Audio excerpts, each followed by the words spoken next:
Alam mo ba na may isang panahon sa Israel na biglang tumigil ang ulan at ang isang propeta ay pinakain ng mga uwak sa gitna ng tagtuyot? Ang kwento ay nagsimula nang humarap ang propetang si Elijah kay Ahab, ang hari ng Israel. Ayon sa teksto, sinabi ni Elias na buhay ang Panginoon, walang magkakaroon ng hamog o ulan sa mga taong ito maliban na lamang sa aking salita. Isang matinding pahayag iyon dahil sa agrikultural na lipunan ng Israel, ang ulan ng buhay.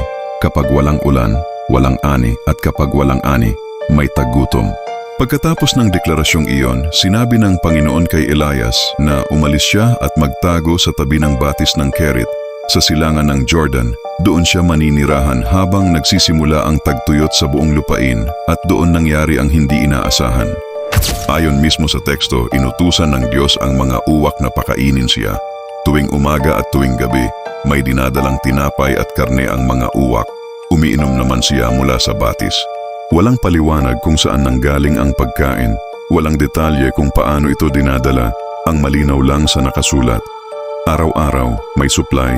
Tila ba tuloy-tuloy na biyaya mula sa Panginoon. Habang ang ibang bahagi ng Israel ay unti-unting natutuyo. Habang ang mga tao ay nagsisimula ng magkulang sa tubig at pagkain, ang propeta ay nabubuhay sa isang tahimik na lugar. Umaasa sa isang batis at sa mga ibon. Ngunit ang tagtuyot ay hindi agad natapos. Sinasabi ng teksto na pagkaraan ng ilang panahon, natuyo rin ang batis dahil walang ulan sa lupain. Ibig sabihin, kahit ang pinagkukunan niya ng tubig ay nawala rin. Dito nagtatapos ang unang bahagi ng kwento, ngunit hindi pa ito ang wakas ng tagtuyot. Hindi rin dito natatapos ang pagsubok. Nang matuyo ang batis dahil sa tagtuyot, muling nagsalita ang Panginoon kay Elijah. Inutusan siyang pumunta sa Sarepta, sa lupain ng Sidon, dahil doon ay may isang balo na inutusan ng Diyos na magpakain sa kanya. Pagdating ni Elias sa pintuan ng lungsod, nakita niya ang isang babaeng balo na namumulot ng kahoy. Humingi siya ng kaunting tubig. Habang papunta ang babae para kumuha, humirit pa siya. Humingi rin siya ng kaunting tinapay at doon nagsalita ang babae. Ayon sa teksto, sinabi ng balo na wala siyang tinapay. Mayroon lamang siyang isang dakot na harina sa tapayan at kaunting langis sa banga. Namumulot siya ng kahoy para magluto ng huling pagkain para sa kanya at sa kanyang anak. Pagkatapos ay maghihintay na lamang sila ng kamatayan.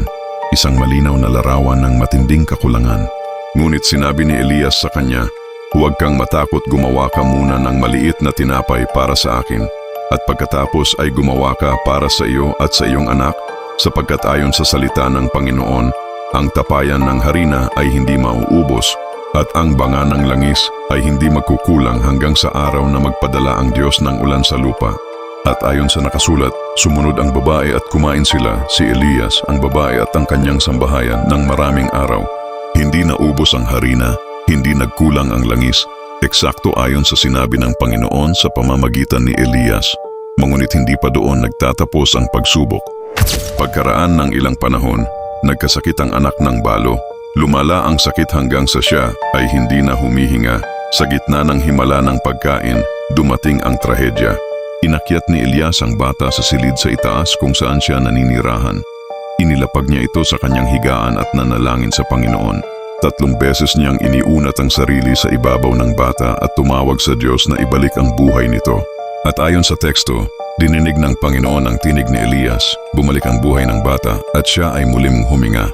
Ibinaba ni Elias ang bata at ibinigay sa kanyang ina at sinabi ng babae, "Ngayon nalalaman ko na ikaw ay isang tao ng Diyos at ang salita ng Panginoon sa iyong bibig ay totoo." Dito na pinapatunayan ng kwento kung gaano makapangyarihan ang Diyos. Dahil sa huli, sa gitna ng tagtuyot, may uwak na nagdala ng pagkain sa gitna ng kakulangan.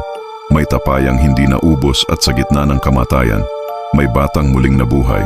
Hindi ito kwento ng isang propeta lamang, ito ay kwento ng salita ng Diyos na hindi nabibigo.